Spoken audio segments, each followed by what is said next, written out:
Some people may not know about compounding pharmacies and their benefits. It is a growing field that is not well known and not widely used.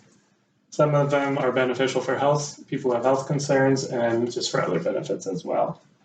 According to pharmacist.com, a sample of 56,000 pharmacies, 7,500 of them only offer compounding.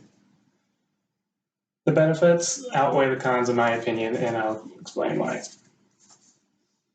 So compounding, according to pharmacist.com, is an act of preparing, mixing, assembling, packaging, or labeling based on doctor, pharmacist, patient interactions. And this is so they can do specific medications for the patients. So compounding is how prescriptions are specific for the patients, and the interactions, according to Therapeutics MD, show us a little diagram of the patient, physician, pharmacist, how they all interact. So the doctors will consult the pharmacist, who they both will consult the patients. And then the types of compounding, about 47% are approved by the FDA, 17% are done in a sterile environment, and 36% are in a non-sterile environment. I'll pass it around so you guys can look at it if you can't see it. And so, according to the FDA, it has to be a licensed pharmacist or a chemist that is doing the procedures. And they can make either creams, gummies, liquids, lollipops, lozenges, or suppositories. So the role of the pharmacist is to double check the procedure and the ingredients that are used, just to make sure that it's done how it was approved. They're also going to check for interactions with the known medications that they're on, or some of the over-the-counter things that they have if it's not known. And they're also supposed to minimize the impurities. So when they get the product, they have to make sure there's not plastic or metals in the suspension.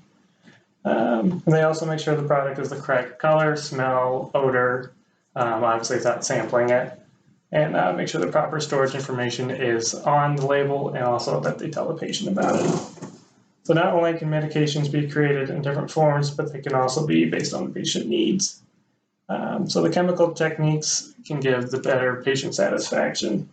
In terms of health aspects, they can remove allergens, they can remove ingredients that might upset your stomach, they can get a specific dose if it's not available, and they can also combine medications together, and that helps reduce the amount of medications that people have. And so with reducing the number of medications people have, it's beneficial because you might have people who take 20 meds a day, and that's going to cause them to have upset stomachs and really upset them and whatnot. And so an example is if someone has a gluten allergy, they have a technique where they can break down the pill, for say, and then also target the gluten, remove it, and then put it back into that form. So it's the same pill, just without the gluten in it. And some other benefits are, like I previously mentioned, they can put it in lozenges, liquids, lollipops, creams, suppositories, and this is all according to the pediatric compounding. And this is beneficial because not only will they make them for that patient, but they could have extras where they can have supply and get them to people quicker if they need to.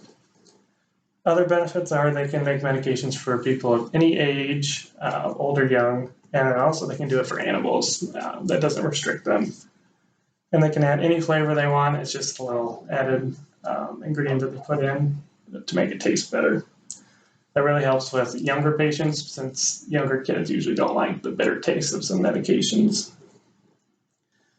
So with anything that has benefits, there are a few downsides to compounding medications. According to Atkinson Pharmacy, there's almost a guaranteed higher copay.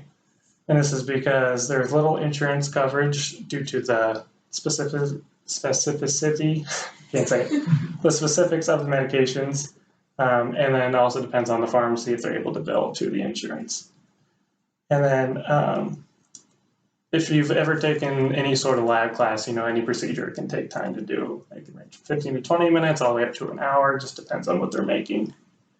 And then since it is a growing field, that means there's a low availability. So we have a compounding pharmacy in our area, but someone in, we'll say, the desert, they're not going to have the option to compound medications. So although there are a couple downsides to compounding medications, the benefits definitely outweigh the cons, in my opinion. It's a growing field, and I think doctors should learn towards compounding medications when available because it will help the patients target their concerns. So if you or an animal needs specific medications, getting them compounded might be right for you. That's what I know.